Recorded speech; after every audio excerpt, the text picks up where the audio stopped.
Cek, ya selamat pagi. Selamat pagi, Pak. Iya, tuh sudah langsung direkam oleh si Wira.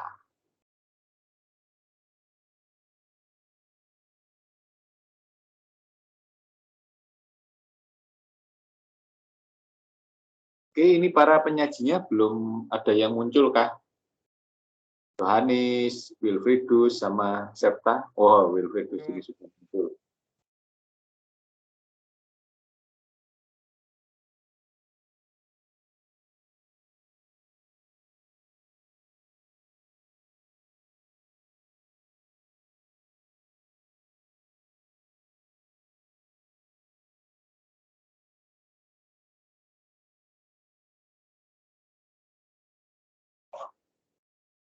Ya, silakan dilakukan share screen.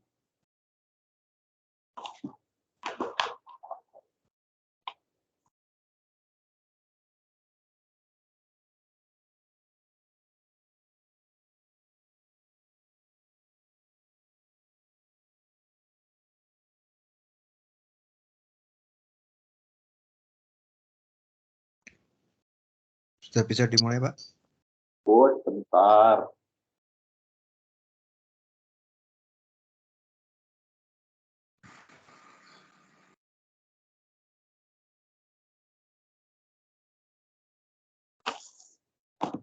Nah, ini kelompok yang baru munculnya sekarang.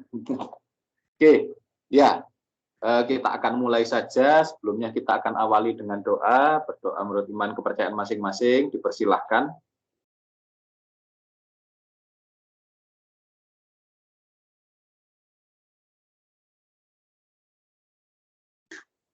Ya, selamat pagi semuanya. Kita akan mulai perkuliahan praktikum audit tentang reporting dan completing and reporting keempat, final memorandum yang akan disampaikan oleh kelompok yang terdiri dari Yohanes, Wilfridus, dan Septa. Nanti kemudian ya presentasi, silakan melakukan presentasi kelompok, dan kemudian melakukan diskusi dan tanya jawab pada bagian terakhir, baru mengembalikan kepada saya.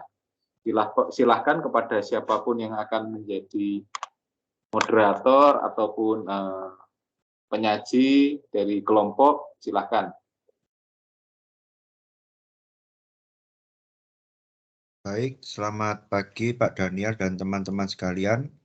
Pada kali ini kelompok kami akan mempresentasikan mengenai audit final memorandum yang akan dipresentasikan oleh Johannes Arsenito dengan NIM 1219116, Wilfridus Renando dengan NIM 1219127, dan saya sendiri Septa Arwanda Adi 1219140. Next. Pengertian audit. Menurut Agus 2012, audit adalah suatu pemeriksaan yang dilakukan secara kritis dan sistematis oleh pihak yang independen, beserta catatan-catatan pembukaan dan bukti-bukti pendukungnya dengan tujuan untuk dapat memberikan pendapat mengenai kewajaran laporan keuangan tersebut. Mulyadi 2014, audit adalah suatu proses sistematik untuk memperoleh dan mengevaluasi bukti secara objektif mengenai pernyataan-pernyataan tentang kegiatan dan kejadian ekonomi dengan tujuan untuk menetapkan tingkat kesesuaian setara pernyataan-pernyataan tersebut dengan kriteria yang telah ditetapkan, serta penyampaian hasil-hasil kepada pemakai yang berkepentingan. Next. Tujuan audit.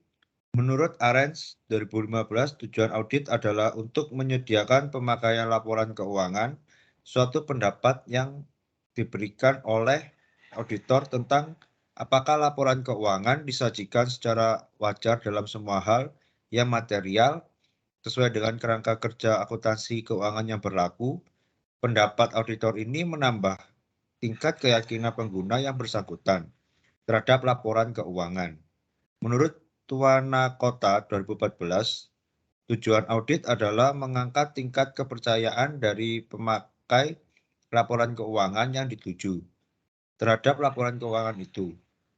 Tujuan itu dicapai dengan pemberian opini oleh auditor mengenai apakah laporan keuangan disusun dalam segala hal yang material sesuai dengan kerangka pelaporan keuangan yang berlaku. Next.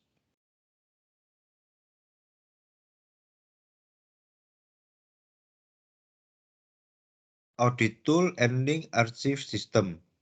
Dilansir dari laman www.pppk.kemenku.go.id, Atlas merupakan sebuah aplikasi audit berbasis Microsoft Excel yang dikembangkan oleh Pusat Pembinaan Profesi Keuangan, bekerja sama dengan Institut Akuntan Publik Indonesia atau IAPI. Menurut H. Datatsuya, Audit Tool Ending Archive System atau Atlas dibuat sebagai sarana untuk menjalankan prosedur audit, mendokumentasikan hasilnya serta hasil dari proses tersebut sebagai dasar pemberian opini. Pertama kali diluncurkan pada bulan November 2017. Menurut H. Tatsuya, pada aplikasi Atlas menyediakan 3 pilihan standar akuntansi keuangan, yaitu SAK, Umum Konvergensi IFRS, SAK Etap, dan SAK MKM. Atlas ini didesain untuk membantu auditor dalam mengimplementasikan standar audit atau SASPAP. Next.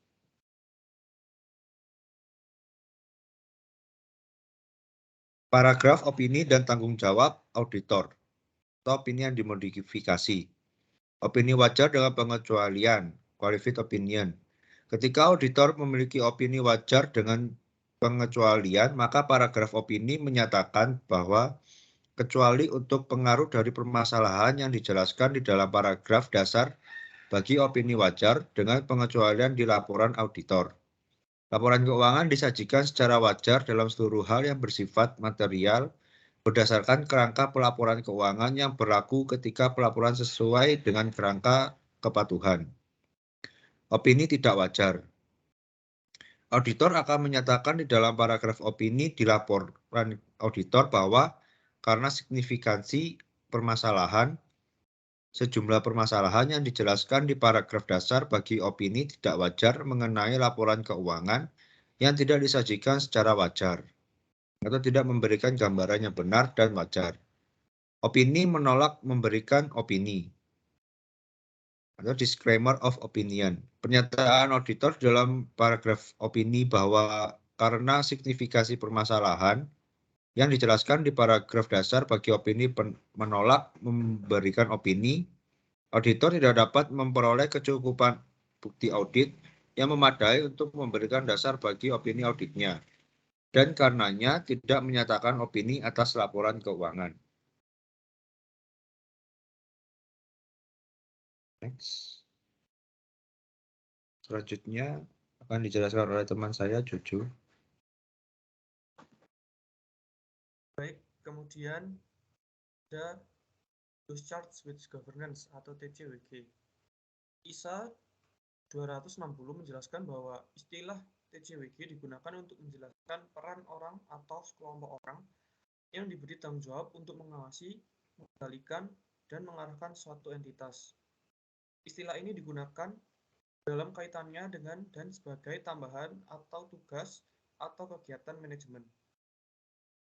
Untuk entitas tertentu dalam beberapa yurisdiksi, TCWG bisa termasuk anggota manajemen seperti anggota eksekutif dalam dewan pengawas pada entitas tertutup atau di sektor publik atau pemilik yang merangkap sebagai manajer. Dewan pengawas itu juga bisa memiliki sub-sub bagian dalam pengawasan seperti komite audit dan internal auditor.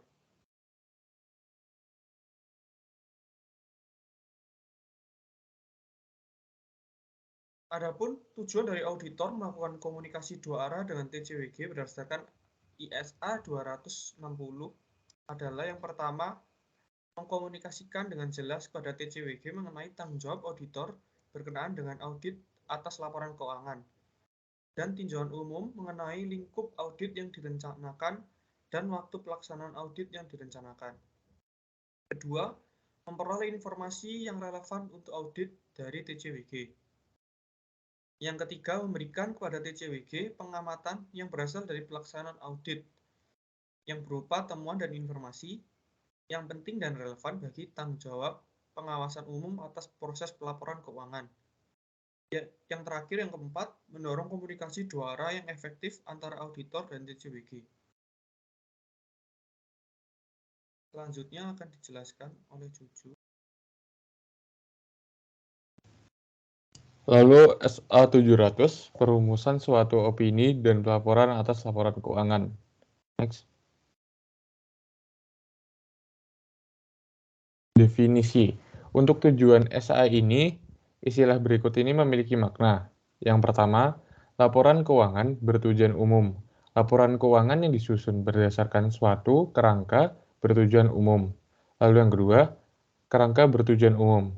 Suatu kerangka pelaporan keuangan yang dirancang untuk memenuhi kebutuhan informasi keuangan umum dari banyak pengguna laporan keuangan. Lalu yang ketiga, opini tanpa modifikasi.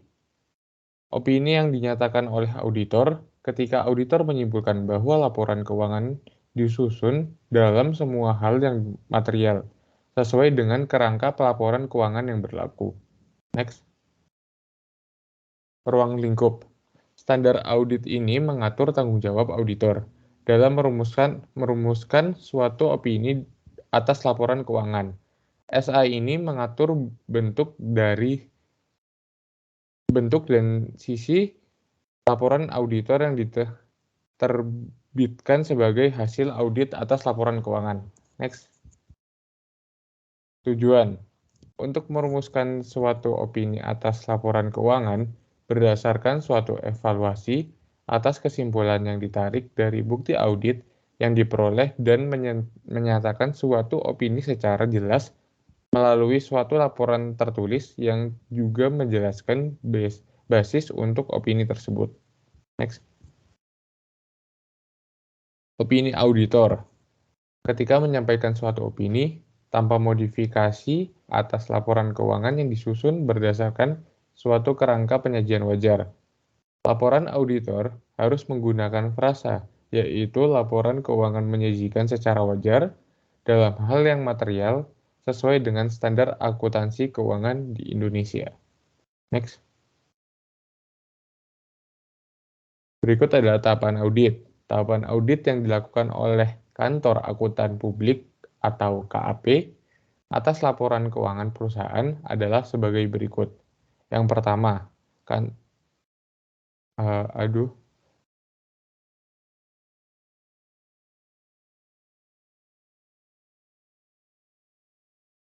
Baik, saya ulangi kembali. Tahapan audit yang dilakukan oleh Kantor Akuntan Publik atau KAP atas laporan keuangan perusahaan adalah sebagai berikut. Yang pertama, Kantor Akuntan Publik atau KAP dihubungi oleh calon pelanggan atau klien yang membutuhkan jasa audit. Yang kedua, KAP membuat janji untuk bertemu dengan klien untuk membicarakan sebagai berikut. Yang pertama, alasan perusahaan untuk minta audit laporan keuangannya. Apakah untuk kepentingan pemegang saham dan direksi, pihak bank atau kreditor, Bapepam LK, kantor pelayanan pajak, dan lain-lain. Lalu yang kedua, apakah sebelumnya perusahaan pernah diaudit oleh KAP lain? Yang ketiga, apa jenis usaha perusahaan dan gambaran umum mengenai perusahaan tersebut? Yang berikutnya, apakah data akuntansi perusahaan diproses secara manual atau sudah menggunakan software accounting? Lalu yang terakhir, apakah sistem penyimpanan bukti-bukti pembukuan cukup rapi? Next. Lalu, KAP mengajukan surat penawaran atau audit proposal yang antara lain berisi, yang pertama, jenis jasa yang diberikan. Yang kedua, besarnya biaya audit atau audit fee. Lalu yang ketiga, kapan audit dimulai? Berikutnya, kapan laporan harus diserahkan, dan lain-lain. Dan yang terakhir, jika perusahaan menyetujui, audit proposal tersebut akan menjadi engagement letter atau surat penugasan atau perjanjian kerja. Lalu yang berikutnya, KAP melakukan audit field work atau audit lapangan di kantor klien. Lalu berikutnya, setelah audit field work selesai, KAP memberikan draft audit report kepada klien. Yang berikutnya, klien diminta untuk menyerahkan surat penyajian direksi atau client representation letter yang menyatakan bahwa manajemen bertanggung jawab atas pengendalian intern yang bertanggung jawab atas penyusunan laporan keuangan tersebut, yang tanggalnya sama dengan tanggal audit report dan tanggal selesai audit field work. Lalu berikutnya, jika draft di report disetujui klien, KAP akan menyerahkan final audit report. Lalu yang terakhir, selain audit report, KAP juga diharapkan memberikan manajemen letter yang isinya memberitahukan kepada manajemen mengenai kelemahan pengendalian intern perusahaan dan saran-saran perbaikannya. Next.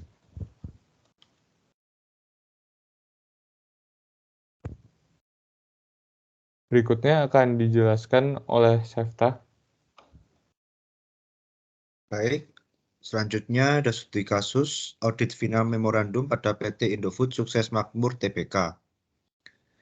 KAP Bima dan Arjuna menerima tawaran untuk melakukan audit pada perusahaan PT Indofood Sukses Makmur Tbk untuk laporan keuangan periode 2020. Dalam proses audit, salah satu langkah pada tahap proses completing dan reporting menghendaki auditor untuk menentukan audit final memorandum. Selama proses audit ini, KAP akan menggunakan software Atlas versi Microsoft Excel sebagai alat pengerjaan audit. Berdasarkan hal tersebut, maka KAP akan menggunakan software Atlas. Oleh sebab itu, tentukan langkah-langkah yang tepat dalam melakukan tahap ini pada software Atlas.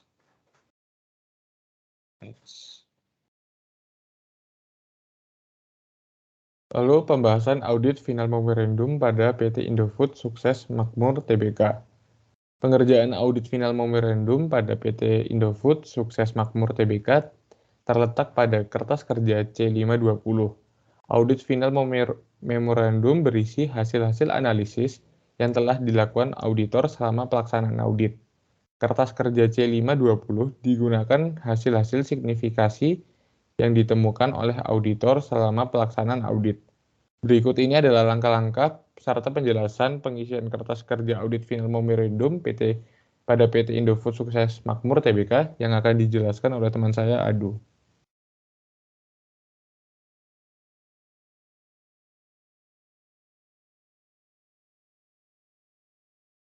Baik, jadi untuk langkah-langkahnya, yang pertama kita membuka aplikasi Atlas. Apakah sudah terlihat?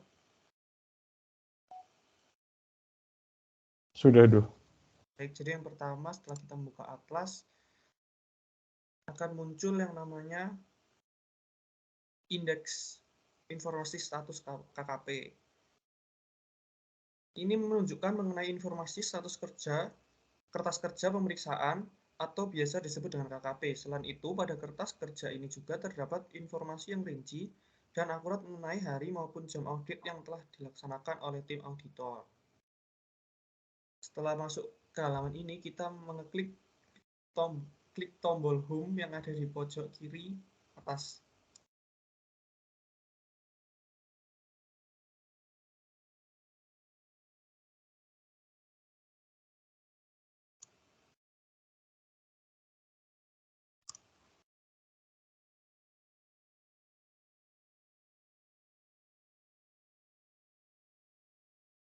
Setelah itu, kita akan masuk di beranda Atlas, di mana kemudian kita akan mengisi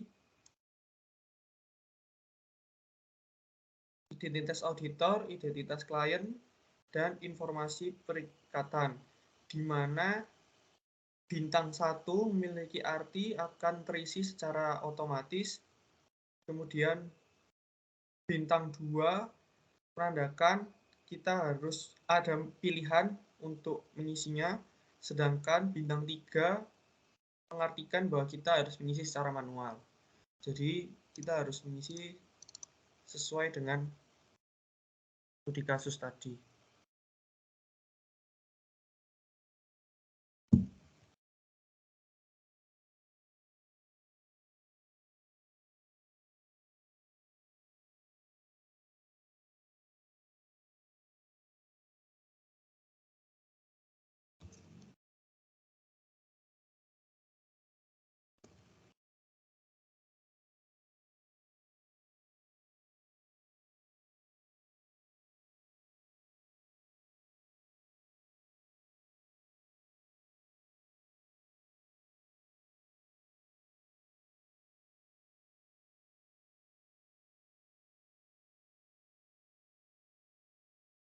Untuk nama klien kita isi PT Indofood Sukses Makmur.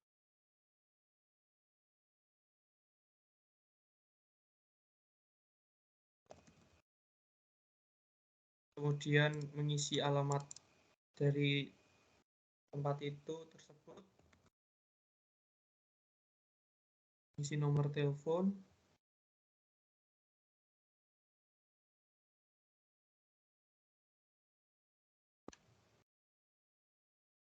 mengisikan nomor pokok wajib pajak atau NPWP,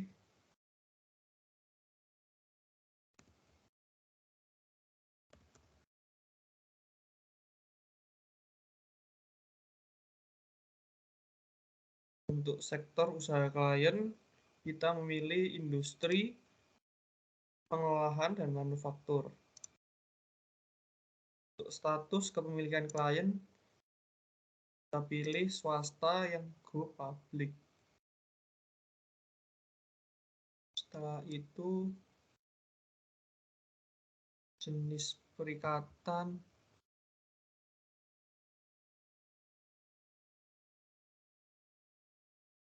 periksa tahun di atas.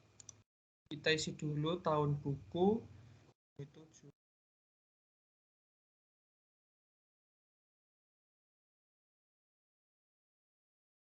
dan tipe perikatan tahun pertama. Kemudian jenisnya audit atas laporan keuangan, standar profesional akuntan publik, dan SAK umum konvensi IFRS. Setelah itu, setelah terisi dengan diisi semua, kita klik konten. Setelah kita ngetik konten, kita memilih yang dimana tadi disebutkan C520. Jadi audit final memorandum. Tinggal kita klik. Setelah itu akan muncul kertas audit final memorandumnya, di mana hasil analisis kita isikan dari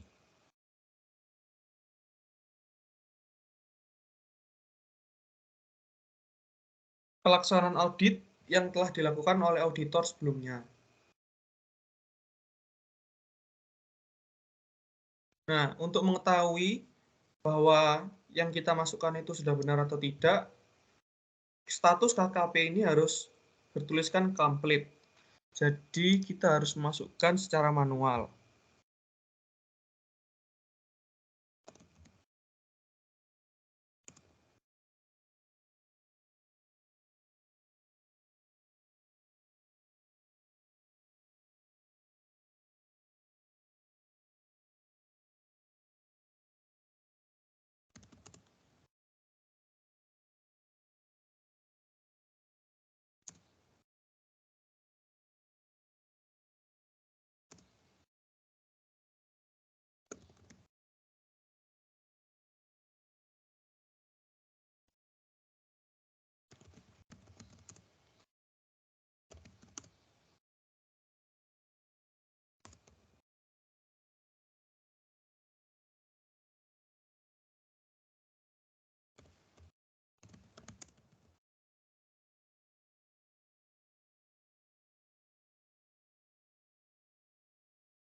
telah kita masukkan, di mana fraud dan indikasi fraud kita telah isi kejelasannya.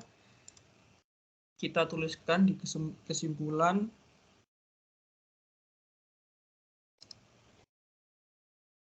itu audit tidak memadai. Nah, maka akan muncul komplit. Seperti itu.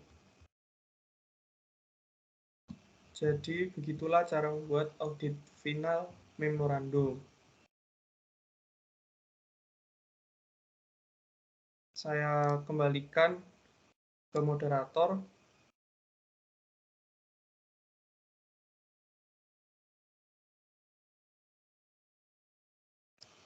Slide-nya, Nduk. Apakah sudah muncul? Oke.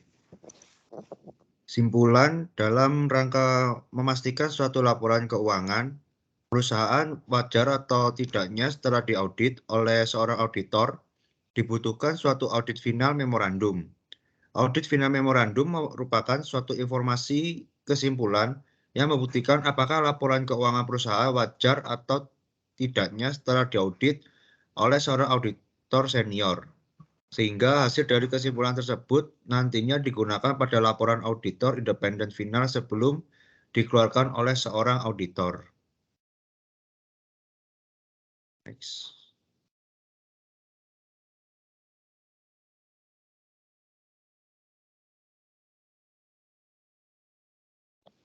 Baik, sekian dari kelompok kami. Jika ada teman-teman yang ingin bertanya, bisa raise hand.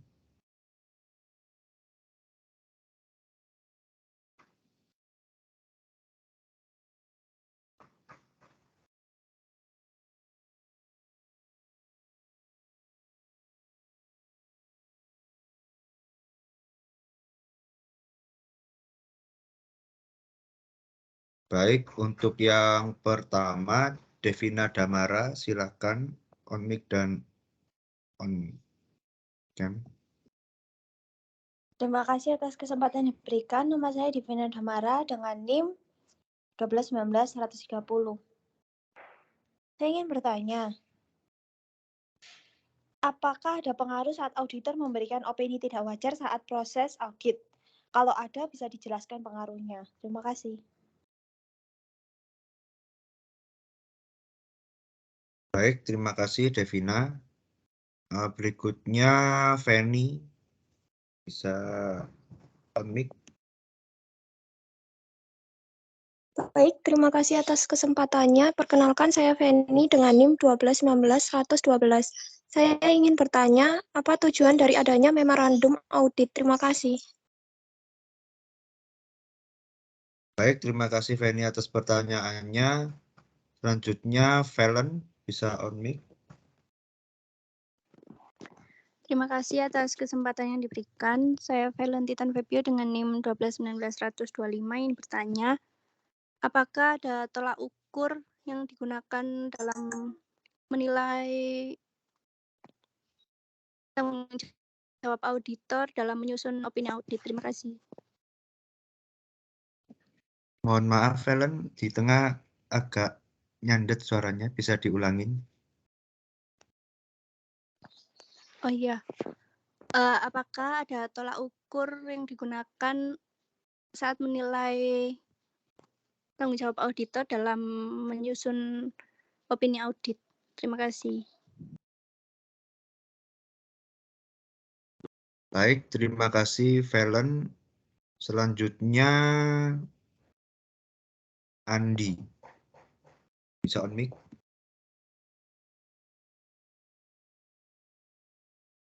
Terima kasih atas kesempatannya. Saya Andusya Kusuma dengan NIM 1219003. Ingin bertanya, bagaimana prosedur penerimaan atau pemberlanjutan hubungan dengan klien? Terima kasih.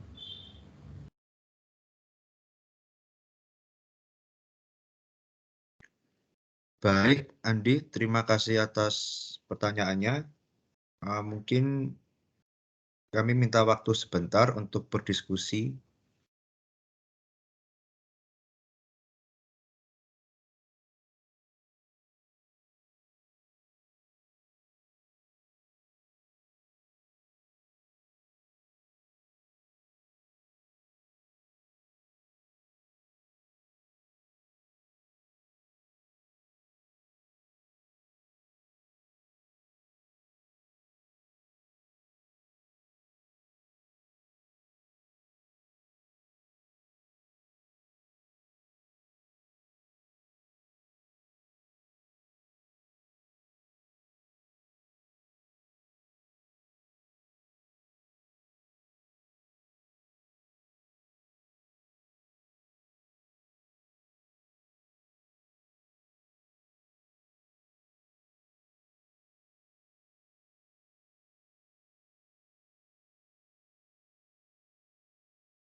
Baik, saya akan menjawab pertanyaan dari Andi yang bertanya bagaimana prosedur penerimaan atau pemberlanjutan hubungan dengan klien. Jawaban dari kelompok kami yaitu yang pertama mengevaluasi latar belakang dan alasan klien melakukan audit. Lalu tahap berikutnya yang kedua, menentukan apakah auditor mampu memenuhi persyaratan etika mengenai klien. Lalu tahap yang ketiga, menentukan apakah pembentukan auditor lain yang profesional atau tidak. Lalu tahap yang keempat, berkomunikasi dengan auditor pendahulu. Tahap yang kelima, menyiapkan proposal klien. Dan yang keenam, memilih staf untuk melakukan audit. Dan tahap yang terakhir yang ketujuh, mendapatkan surat perilatan audit. Bagaimana Saudara Andi? Apakah pertanyaan sudah menjawab? Sudah menjawab, terima kasih kelompok. Baik, sama-sama Andi. Lalu di sini saya akan menjawab juga pertanyaan dari Feni yang bertanya tujuan dari adanya memorandum audit. Memorandum audit dibuat bertujuan untuk memberikan rangkuman secara rinci mengenai fase-fase dalam audit yang dapat berupa komentar atas pelaksanaan prosedur audit meliputi lingkup pekerjaan, temuan-temuan, dan kesimpulan audit. Sebagai contoh yang kami berikan, auditor dapat menulis memo yang berisi ikhtisar dari lingkup konfirmasi, tanggapan konfirmasi, temuan-temuan, dan kesimpulan audit berdasarkan bukti yang telah diperoleh. Bagaimana, Feni? Apakah sudah menjawab pertanyaannya? Sudah menjawab, Jo. Terima kasih, Jojo dan kelompok. Baik, sama-sama, Feni.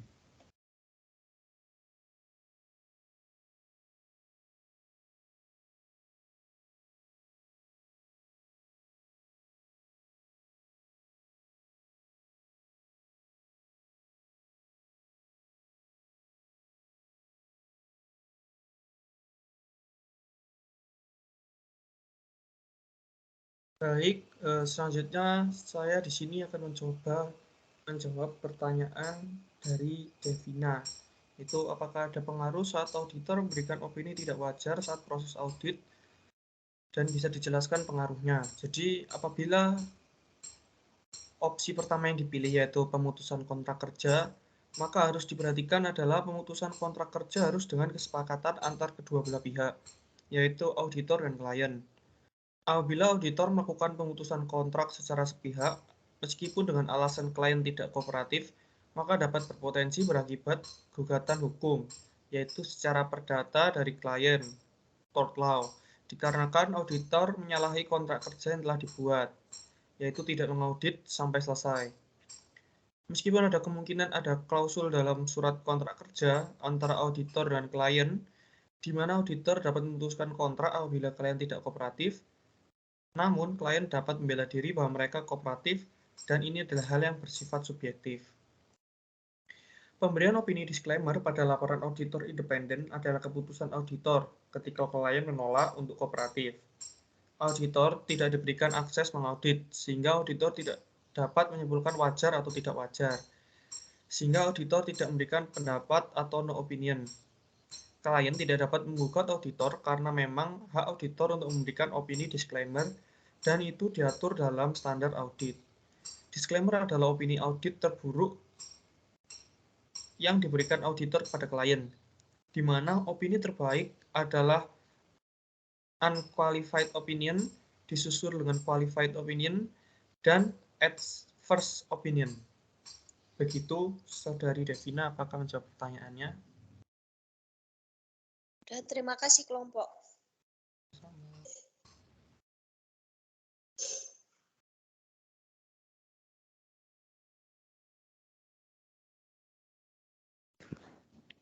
Baik, selanjutnya saya akan menjawab pertanyaan dari Valen yang bertanya apakah ada tolak ukur yang digunakan dalam menilai tanggung jawab auditor saat menyusun opini audit. Menurut kelompok kami, Ada dalam SPAP PSA nomor 30 SA seksi 3411 memberikan pedoman bagi auditor untuk dapat mengevaluasi apakah terdapat kesaksian terhadap kemampuan suatu perusahaan untuk dapat going concern. Antara lain, auditor diharapkan mempertimbangkan apakah dari seluruh hasil prosedur yang dilaksanakan terdapat kesaksian besar mengenai kemampuan suatu entitas dalam mempertahankan kelangsungan usahanya dalam jangka waktu yang wajar. Tidak lebih dari 1 tahun sejak tanggal laporan keuangan yang sedang diaudit. Jika auditor benar yakin bahwa terdapat kesaksian besar mengenai kemampuan entitas dalam mempertahankan kelangsungan usahanya dalam jangka waktu yang wajar, auditor harus memperoleh informasi yang lengkap mengenai rencana manajemen yang ditunjukkan untuk mengurangi dampak kondisi dan peristiwa tersebut. Menilai apakah terdapat memungkinkan bahwa rencana tersebut dapat dilaksanakan secara efektif dan memperbaiki keadaan. Setelah auditor mengevaluasi rencana manajemen, perlu diambil kesimpulan dan menentukan apakah masih terdapat kesaksian besar mengenai kemampuan entitas dalam mempertahankan kelangsungan usahanya dalam jangka waktu yang wajar. Bagaimana, Velen? Apakah bisa diterima? Sudah, terima kasih Sefta dan kelompok. Next, sama-sama. Selanjutnya, kami akan membuka pertanyaan lagi bagi yang ingin bertanya.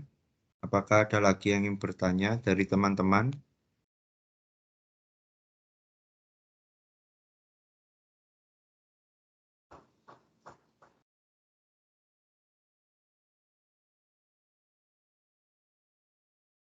Baik, jika tidak ada, kelompok kami akan akhiri. Sekian dari kelompok kami. Apabila ada kesalahan kata, kami mohon maaf. Sekian dan terima kasih. Selanjutnya akan kami kembalikan kepada Pak Dan. Cek. Ya, terima kasih kelompok yang sudah mengantarkan kita kepada pembelajaran tentang bagaimana mengakhiri audit ya penarikan bukan penarikan ya, bagaimana menyusun kemudian final audit, final memorandum. Jadi bagaimana kemudian kita melakukan proses akhir. Nah, setelah yang kemarin yang saya jelaskan bahwa kemudian kita mengakhiri dengan kemudian melengkapi bukti dan sebagainya, tentu tiba saatnya kemudian kita akan bagaimana kemudian membuat memorandum atau catatan-catatan akhir dari proses audit. Nah, kelompok tadi sudah membawa kita belajar bagaimana ternyata kita harus mengakhirinya, membuat opini dari temuan audit yang sudah dikumpulkan dengan lengkap, kemudian dari opini itu kita kemudian membuat draft laporan, ya namanya laporannya itu ya pasti kan kemudian karena tidak langsung disetujui, itu kita buat draft dari laporan auditor independen LAI yang kemudian didiskusikan dengan TCWG, Discharge with Governance, pihak-pihak yang bertanggung jawab terhadap tata kelola perusahaan. Dan kemudian dalam proses diskusi itu ada persetujuan atau ada mungkin sanggahan dan sebagainya tentang ya ujung-ujungnya pasti tentang opini audit. Nah, pada rapat-rapat terakhir itu kemudian salah satunya yang dimintakan bahwa tentu saja kalau sudah disetujui, disepakati akan ada muncul manajemen letter. Tapi sebelum manajemen letter atau apa ya catatan-catatan dari auditor, saran-saran dari auditor, maka klien itu atau auditi wajib menyusun yang namanya klien representatif, ya, atau surat pernyataan dari manajemen bahwa laporan keuangan itu sebenarnya sudah lengkap dan sudah siap untuk sudah lengkap dan sudah setuju dengan hasil auditnya, kemudian akan menjadi catatan lengkap dari proses pengauditan yang sudah berjalan. Baru kemudian setelah itu ditandatangani semuanya minggu depan, bukan minggu depan ya, besok kita akan melihat bagaimana proses akhir, tahapan akhir dalam proses pengauditan ya, dalam kerja audit. Nah, sebelum saya kemudian menjelaskan lebih detail lagi, tentu saja tidak sekedar menjelaskan, karena sebenarnya kelompok ini juga sudah menjelaskan sampai studi kasusnya, bahkan mempraktikkan bagaimana membuat audit memorandum, itu audit final memorandum, kemudian bagaimana menutupnya itu didemonstrasikan secara langsung gitu ya. Kalau yang lain kan selama ini kan sudah ada, tinggal ditampilkan gitu ya.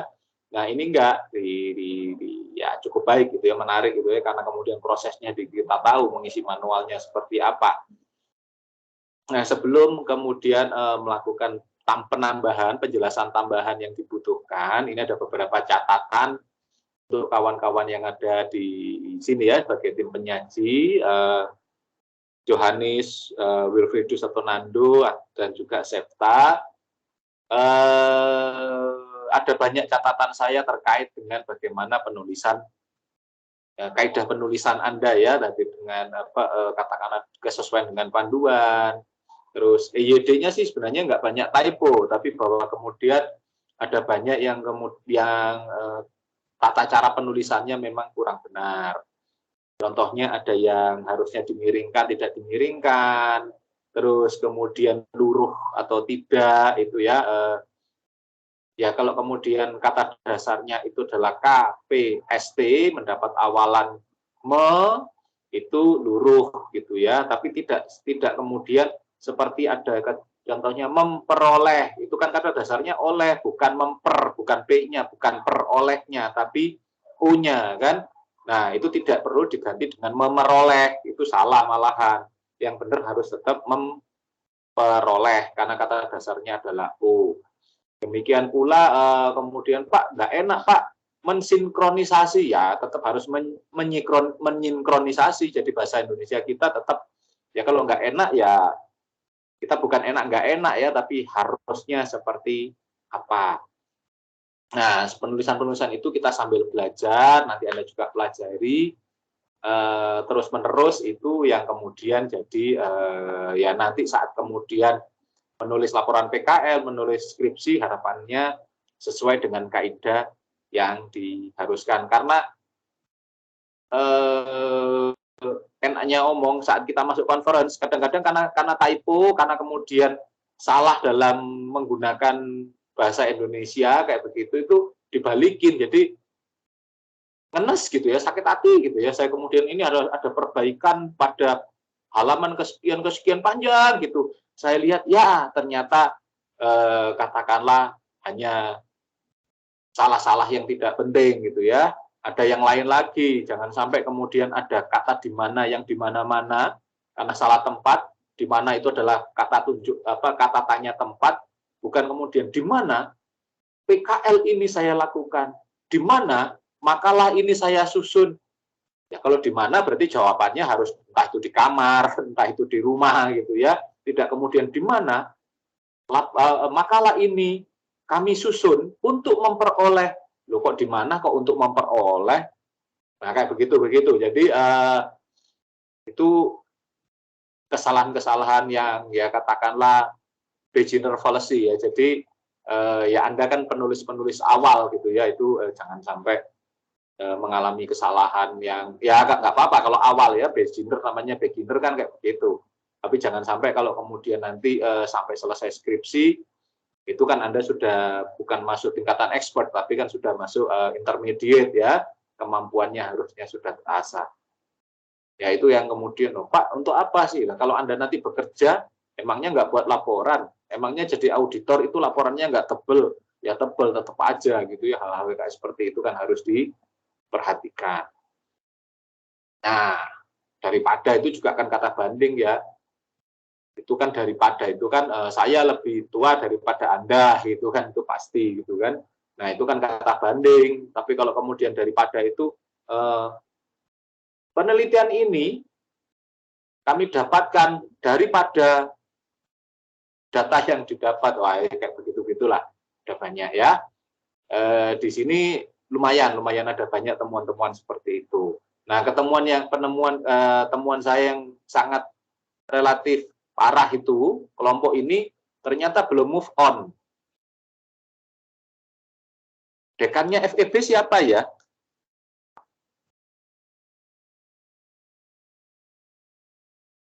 Ayo Nando. Dekannya FEB siapa gitu. Di sini masih tertulis Dr. Seno Aji Wahyono. Orangnya lu sudah diganti itu sudah hampir 2 bulan gitu ya. Nah, nanti juga mulai bulan depan, mulai 1 Juli, tapi kan Anda sudah selesai ya makalah, sudah ujian, nanti yang nulis-nulis skripsi ini yang jadi pusing. Saat kemudian membuat proposal, membuat ujian, itu masih namanya Dian Wijayanti SE. Tapi kalau kemudian ujian itu sampai penyusunan laporannya ternyata lebih dari tanggal 1 Juli, harus dirubah. Ya, kaprodinya. Dr. Putu Indrajaya Lembut SE MSI. Nah, itu ya yang perlu diperhatikan. Oke. Ya, ini seperti atlas harusnya dimiringkan ya. Nanti seperti kesalahan-kesalahan kayak begitu bisa dilihat ya, bisa diperbaiki. Juga kemudian ada singkatan yang hanya singkatan, tapi kita tidak tahu ini singkatannya siapa gitu ya. Singkatan itu kan ada kepanjangannya dulu, baru singkatan, baru kemudian tentu saja ada referensinya. Oke, nggak apa-apa, nanti diperbaiki. Nah, ini lagi gitu ya, saat kemudian ini sudah benar gitu, sudah bagus definisi audit. Menurut Agus, menurut Mulyadi, terus kemudian di bawahnya dari beberapa definisi di atas, audit merupakan, nah sudah benar, penulis sudah berusaha kemudian mendefinisikan sendiri, tidak sekedar kemudian menempelkan pendapat-pendapat ahli itu di dalam makalahnya, tapi kemudian sudah berpendapat sendiri, bagus. Tapi sayangnya cuman di subbab itu saja ya, di 2.1.1 ya, di definisi audit.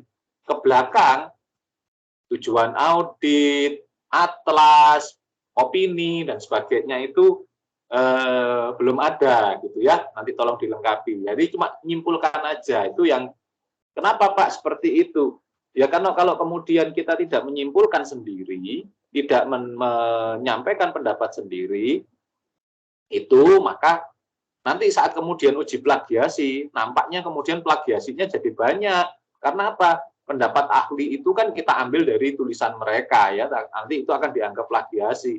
Nah kalau tingkat plagiasinya tinggi, ya itu akan memperburuk, bahkan kemudian tulisan kita bisa dianggap sebagai tulisan plagiat yang bisa saja ditolak gitu ya oleh masyarakat pada umumnya, atau minimal ya kalau kita mengajukan itu ke conference atau kita tulis untuk kepercetakan, itu pasti ditolak ya, karena itu seperti clipping, cut and glue saja.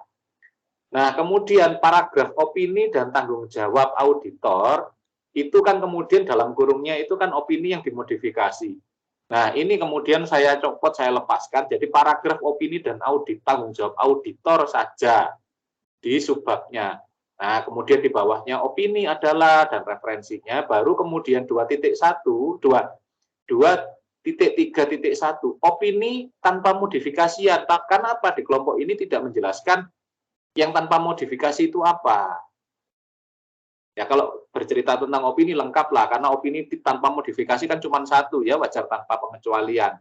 Nah, kemudian yang di bawahnya itu tinggal ya yang opini wajar dengan pengecualian dan sebagainya itu kan tinggal diturunkan menjadi 2.3.2 itu kemudian wajar dengan pengecualian dan seterusnya ya, itu tinggal diturunkan. Tapi yang ditambahkan itu subbab mengenai wajar opini tanpa modifikasi ya, atau wajar tanpa pengecualian.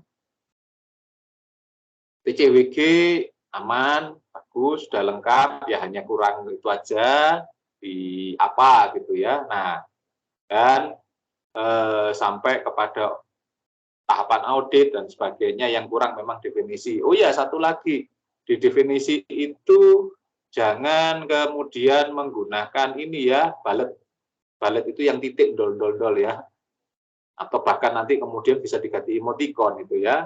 Kalau kita menulis makalah, apalagi itu jadi artikel, itu maka harus numbering. Jadi C terus kemudian 1 dalam kurung, 1, 2 dalam kurung, dan seterusnya. Itu secara teknisnya ya yang perlu diperbaiki oleh kelompok.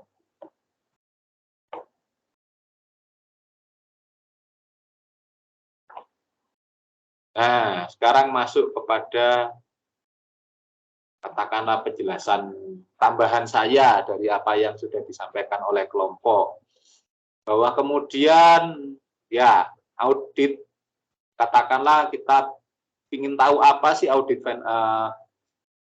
final memorandum ini, yang saya sudah jelaskan tadi di awal, juga seperti yang disampaikan kelompok, ini adalah catatan-catatan akhir, atau katakanlah aktivitas akhir yang harus dibuat oleh auditor untuk dia kemudian menjadi ya catatan akhirnya dia ya, audit final memorandum, catatan akhir dia untuk membuat opini, menarik opini. Karena apa? Berarti selama ini bukti yang dikumpulkan sudah cukup. Nah, kemudian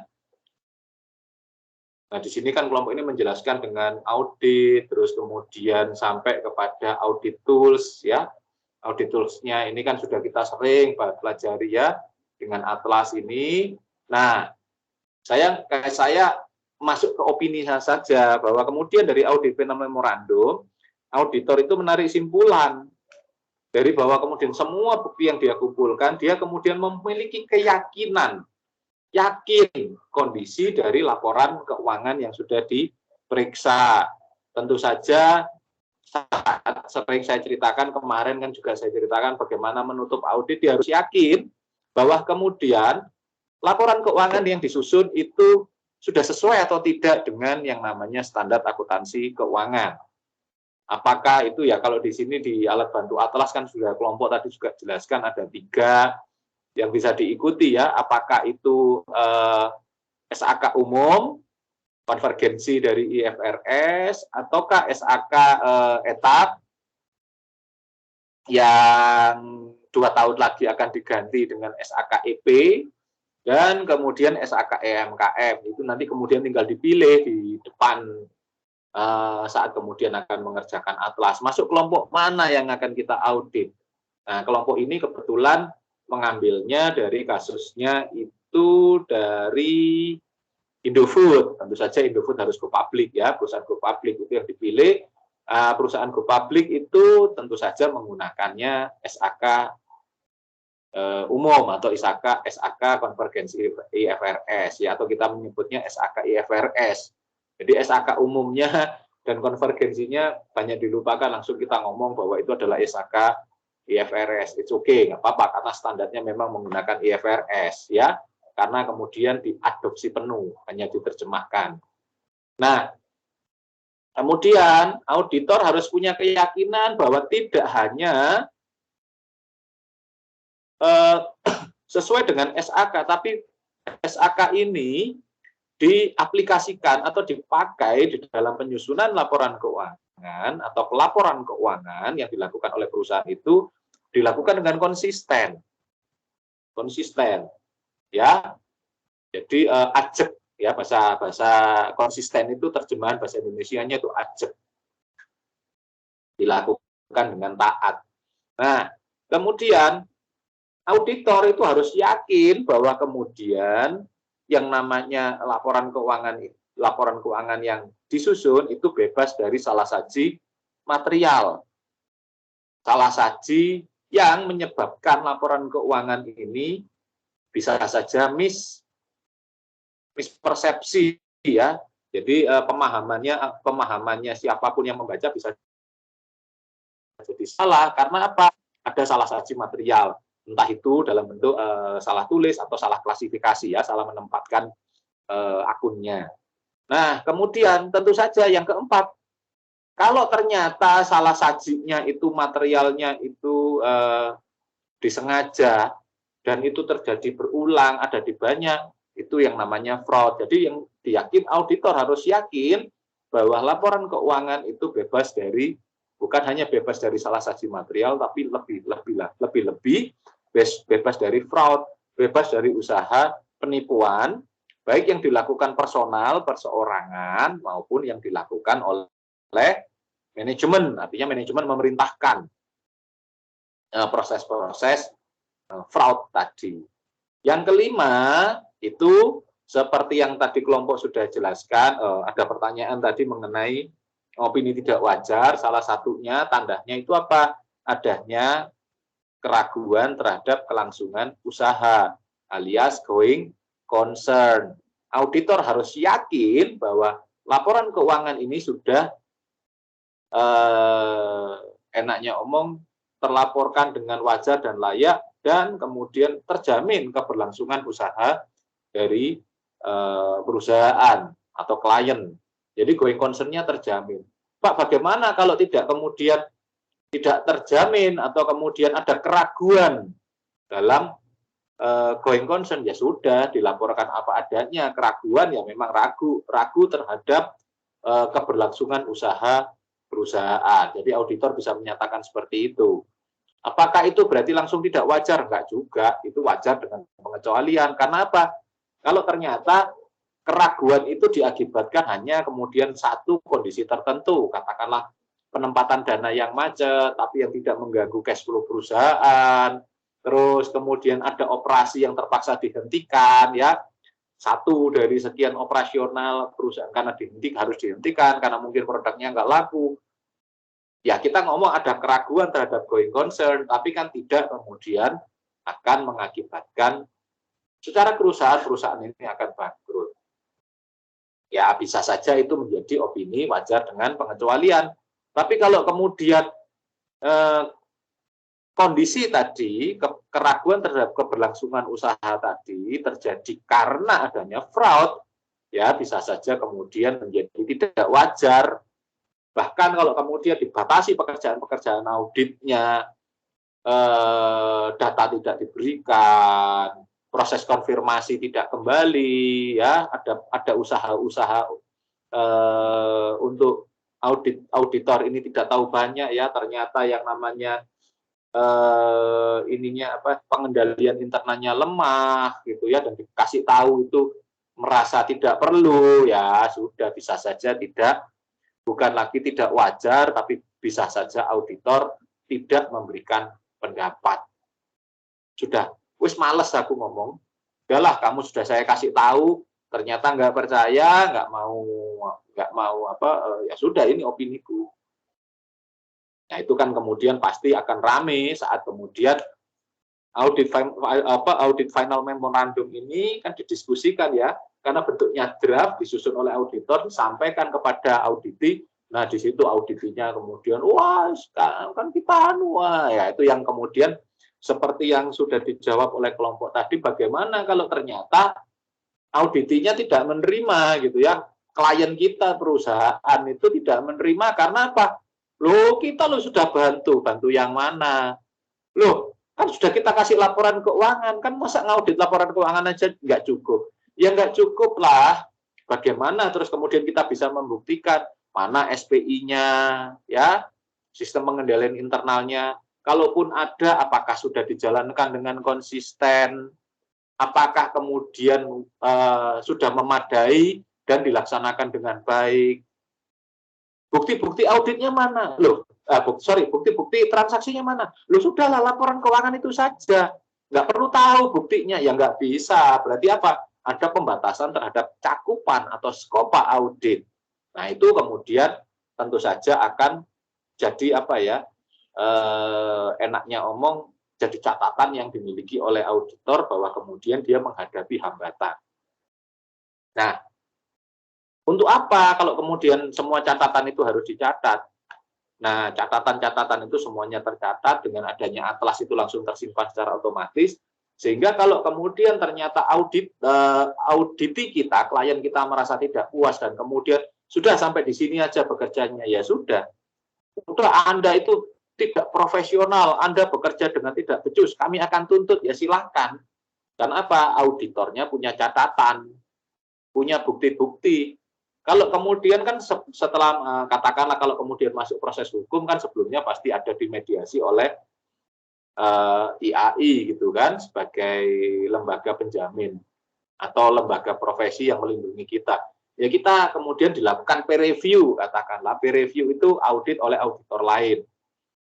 Nah, itu bisa dilakukan berkala kok untuk menjaga kualitas audit. Tapi kalau kemudian dalam kasus tertentu bisa saja peer review dilakukan mendadak. Ya kita tinggal kemudian sodorkan kertas kerja itu.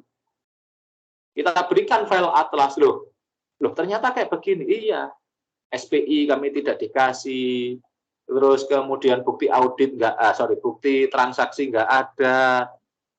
Terus kemudian katakanlah konfirmasi tidak bisa kami lakukan. Kami melakukan cash of name, stock of name, itu tidak diberikan, aset opname tidak diberikan. Ya kan kemudian ya kantor akuntan publiknya tinggal menyajikan begitu. Nah, kemudian peer review, hasilnya kan jelas, wah jelas aja kalau kayak begini, secara lebih tinggi lagi profesi kita menguatkan hasil dari opini kita.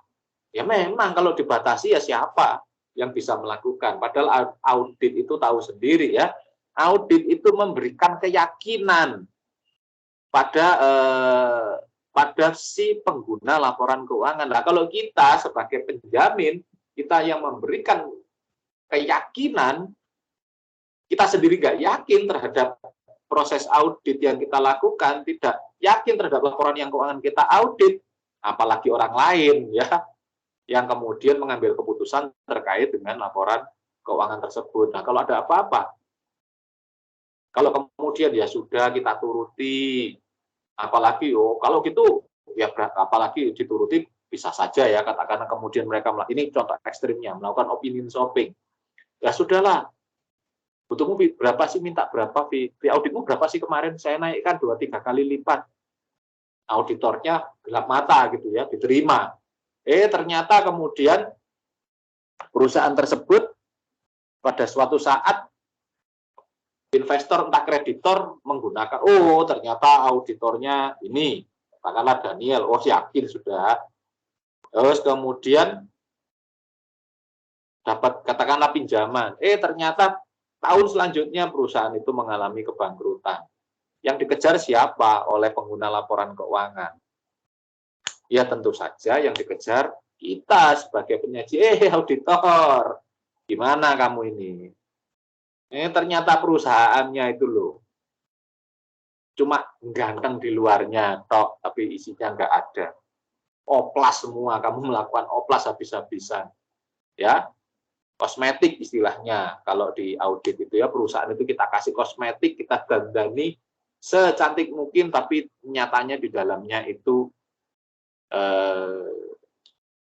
propos ya, bahkan jelek ya. Jadi contoh yang gampangannya banyak kan, beberapa saya lihat beberapa muncul di ini ya, di entah di WA, entah di Facebook gitu ya, dari TikTok orang yang kemudian make up artis itu yang menunjukkan atraksinya dia, bahwa kemudian ada orang tua yang tua gitu ya, sudah umur 60 lebih, 70 lebih, itu kemudian di make up itu bisa kelihatan cantik dan kelihatan muda. Saya juga heran, kok ya orang sekarang ini hebat-hebat ya.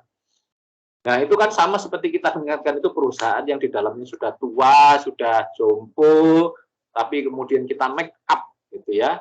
Kita melakukan kosmetik, itu ternyata jadinya perusahaan itu nampak wajar, nampak cantik dari luar. Nah, itu kan kita malah melakukan kebohongan publik. Nah, kalau seperti itu sampai kemudian dituntut, sampai kemudian kita dicabut izin kita, malah semakin parah. Lebih baik kita kehilangan satu klien, tapi kita menjaga kualitas audit kita menjaga idealisme kita sebagai auditor, ketimbang kita melayani satu klien, tapi akibatnya kalau sudah dicabut izinnya, ya sudah, kita tidak bisa lagi berpraktek sebagai auditor. Bahkan lebih parah lagi kalau ternyata kita harus masuk penjara, sudah dicabut izinnya, kena denda karena kita melakukan kebohongan. Belum lagi itu denda yang katakanlah denda yang sesuai undang-undang ya, membayar denda. Kalau kemudian tuntutannya dianggap kita merugikan perusahaan orang lain karena kita mengakibatkan rugi, nah numpuk lagi. Perusahaan bisa saja menuntut karena dia melakukan rugi secara pidananya sudah jadi, kemudian kita dituntut secara perdata, kita harus mengganti kerugian yang terjadi di perusahaan. Wah, lebih parah lagi kita ya. Nah, hal-hal kayak begitu itu yang harus dipastikan. Kenapa kemudian opini tidak mudah, kita tidak serta-merta kita bisa mengeluarkan opini wajar tanpa pengecualian. Wajar tanpa pengecualian itu seperti apa?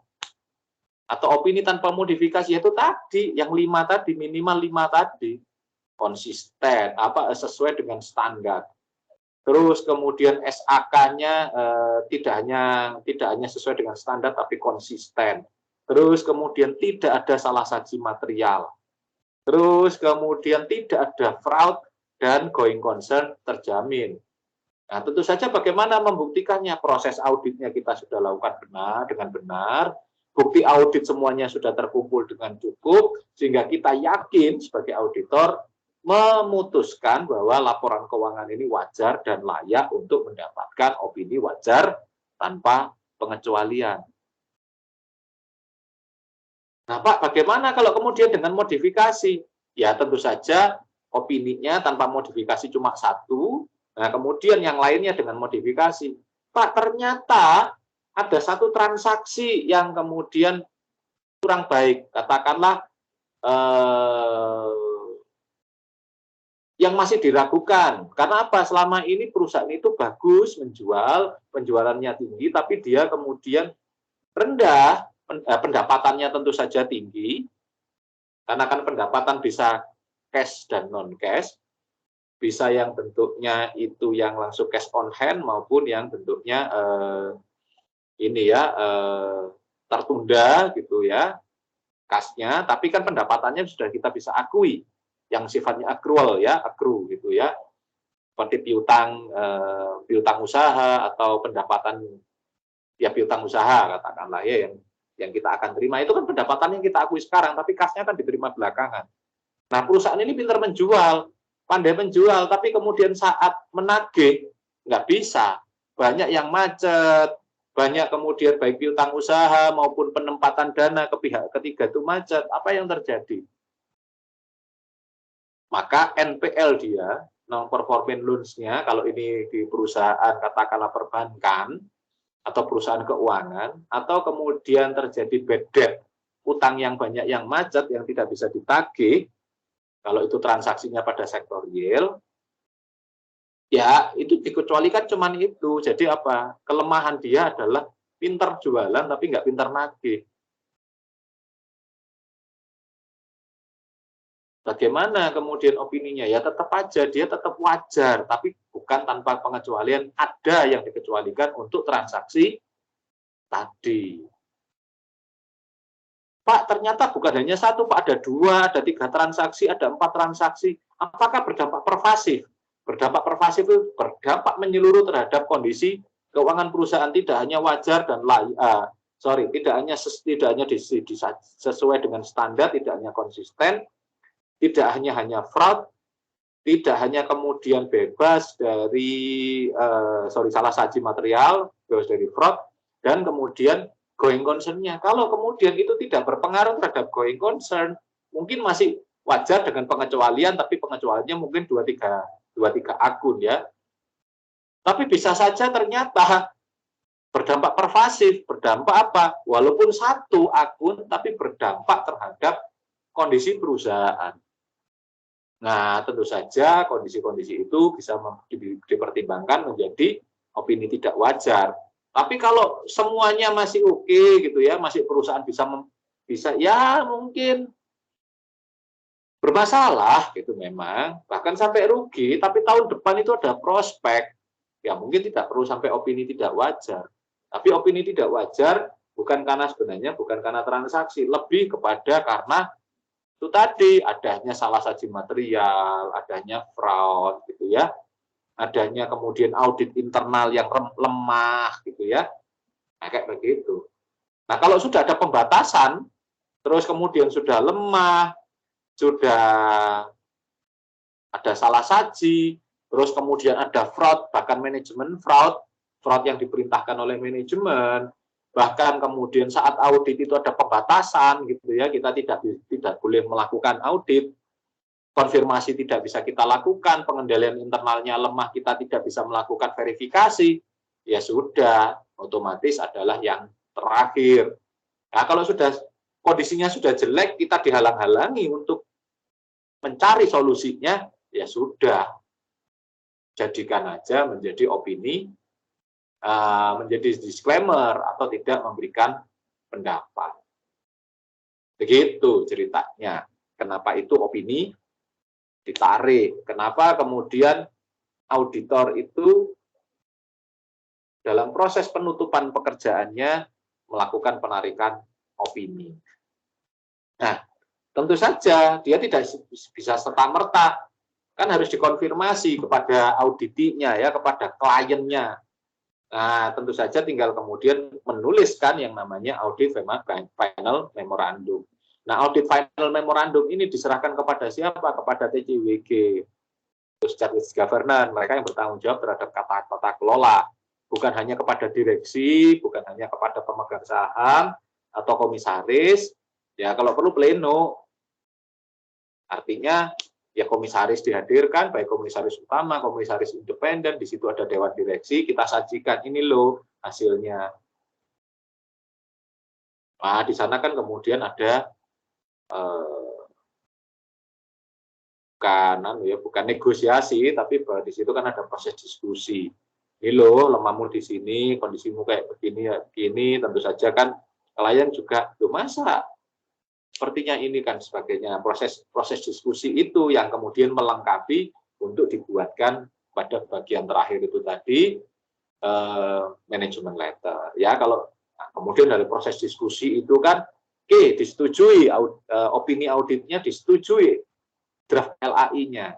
Maka kemudian ya sudah, apa yang dilakukan oleh auditor? Meminta kepada manajemen, ini loh, tolong dibuatkan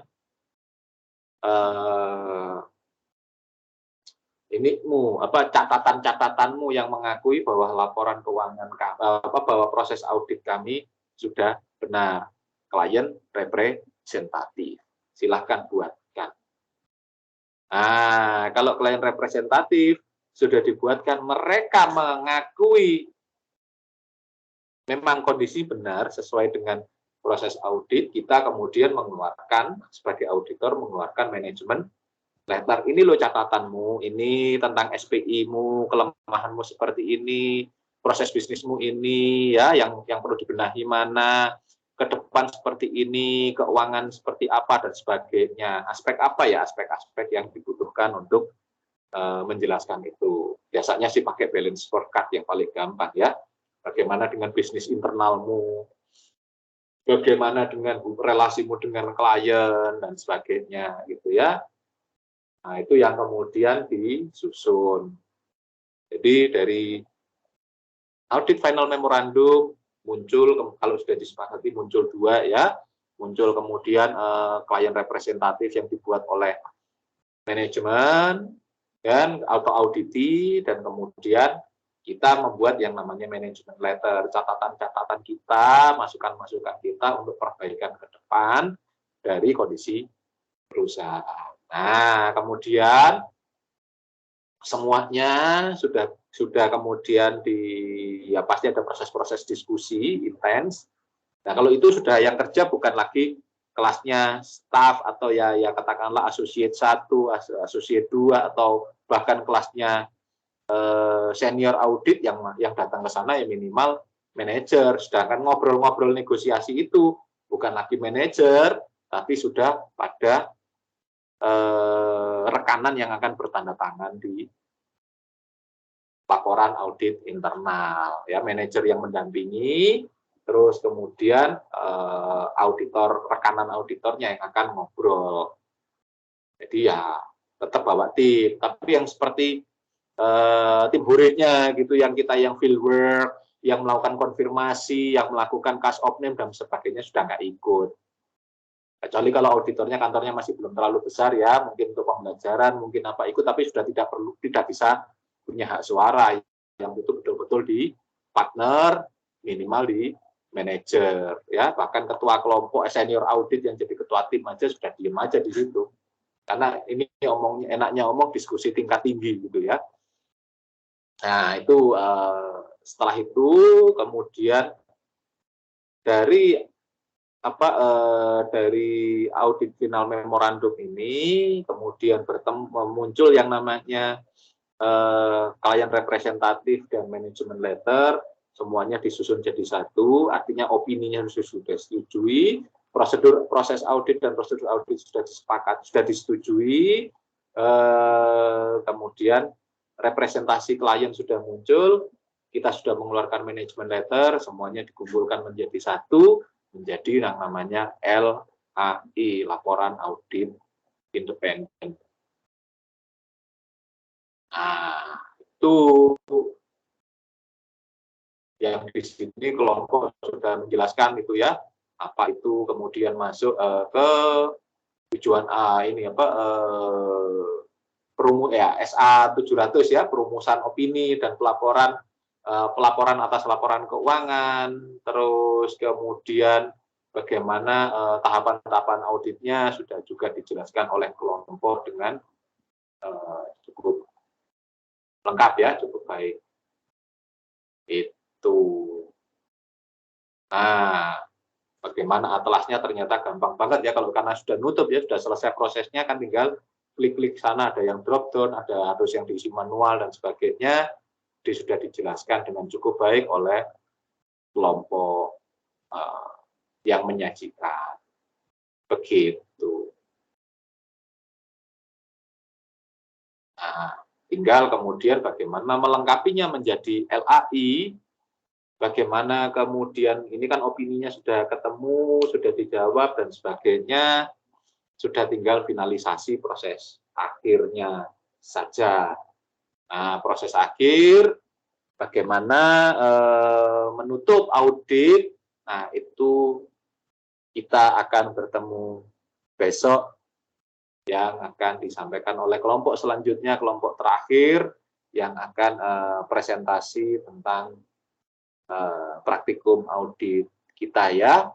Materinya tentu saja completing and reporting kelima.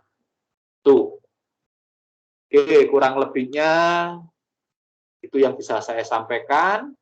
Apakah ada hal yang ingin disampaikan, hal-hal yang ingin didiskusikan oleh kawan-kawan yang ada di sini, baik oleh penyaji, Sefta, Nando, dan Yohanes, yang sudah cukup baik menyajikan presentasi hari ini. Tinggal dilengkapi beberapa yang kurang dan memperbaiki beberapa yang salah saja. Oke. Atau audiens secara umum ya, siapapun yang ada di kelas ini, apakah ada yang ingin ditanyakan, didiskusikan mengenai praktikum audit kita ya.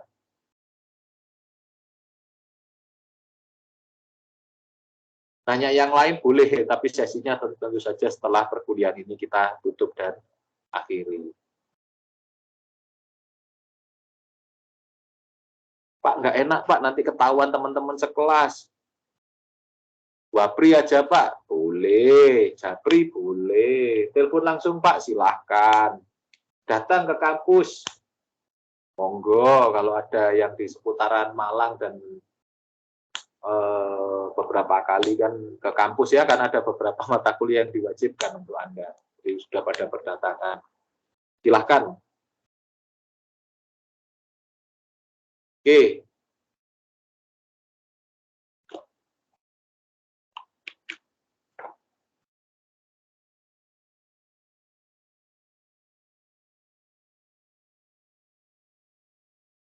Pak Den, saya ingin bertanya, Pak. Oke, Wira, silahkan. Untuk modul ajak UAS ini apakah ada format khusus Pak untuk penyusunannya? Formatnya sebenarnya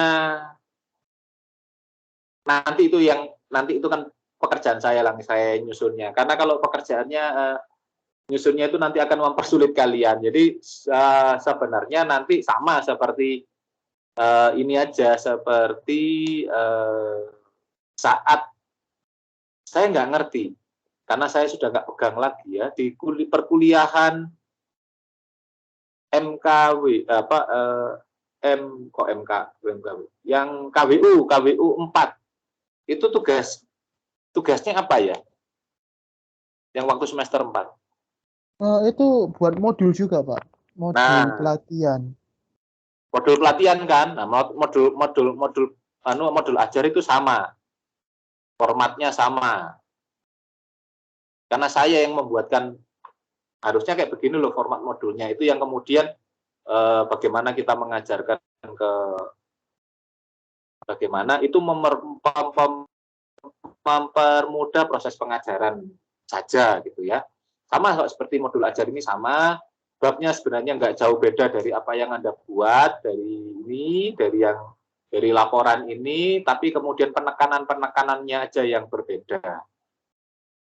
Tapi nanti kalau kemudian modul ajar secara keseluruhan, kan saya harus menggabungkan semuanya menjadi satu modul ajar yang menjadi produk kelas Anda, kelompok Anda, bukan kelompok ya, angkatan Anda, nanti itu proses editingnya di saya.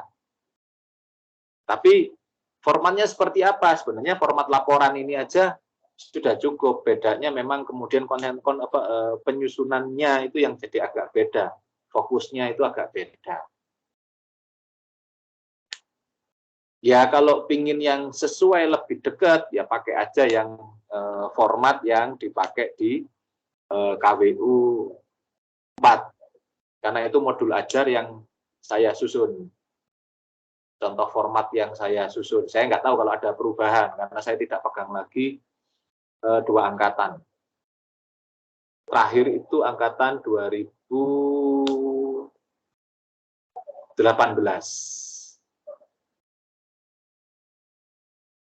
Yang baru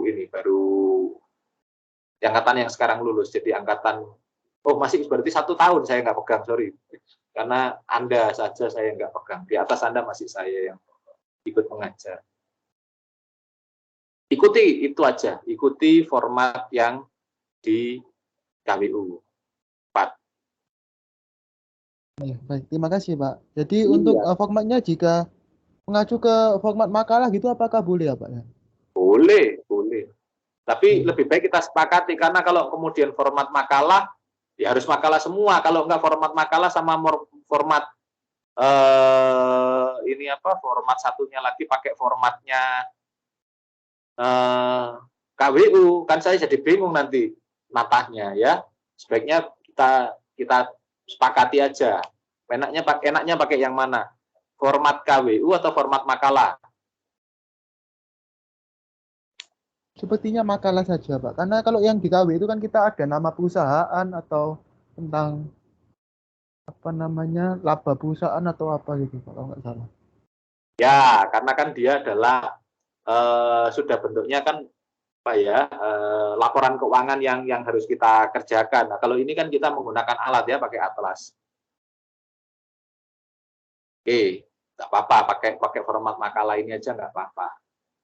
Tapi yang jelas bagaimana ini tata letaknya yang berbeda ya. Kalau kemudian modul ajar itu kan tidak kemudian menggunakan paragrafting ya, tidak kemudian menjadi masuk ke dalam dan sebagainya. Semuanya harus blok lurus. Itu aja sih.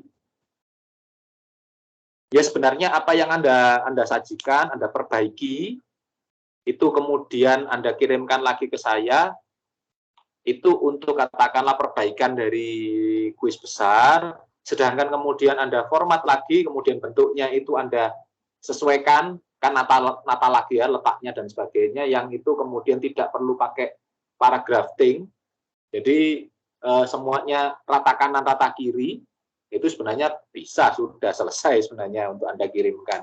Jadi Anda revisi, Anda perbaiki, itu kan berarti katakanlah file 1, file yang kedua tinggal dibuat ratakan rata kiri, semuanya rata kiri gitu ya, rata kanannya kan pasti ya, rata kirinya semuanya mepet, terus nggak ada paragrafting, nggak ada perlu masuk-masuk menjorok ke dalam, termasuk tabelnya, tulisan tabel, tulisan gambar, semuanya mepet ke kiri, tidak di tengah, ya sudah sebenarnya selesai. Jadi Anda sebenarnya satu kali kerja revisi, ngeditnya ya cuma satu kali itu. Yang itu kemudian Anda kumpulkan bisa menjadi UAS-nya. Supaya tidak memberatkan.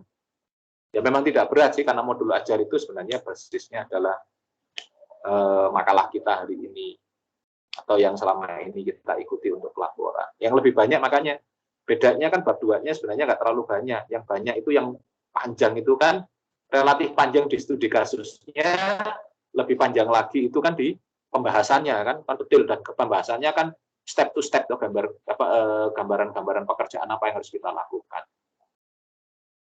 Itu saja sih untuk kawan-kawan yang lain, termasuk Wira yang nanti yang memastikan sebagai ketua kelas. Baik Pak, Gitu terima kasih. sih. Iya, sama-sama. Oke, ada yang lain lagi?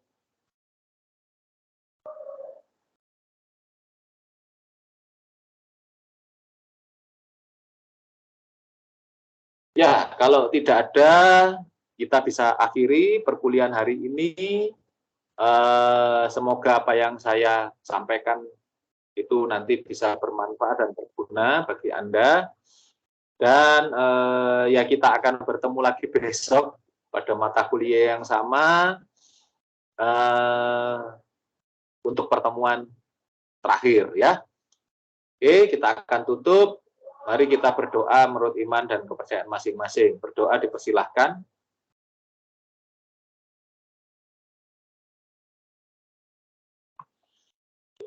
Terima kasih. Selamat siang, sampai ketemu lagi besok. Terima kasih, Pak. Iya. Terima kasih, Pak. Iya. Terima kasih Pak, selamat siang. Ya, selamat siang.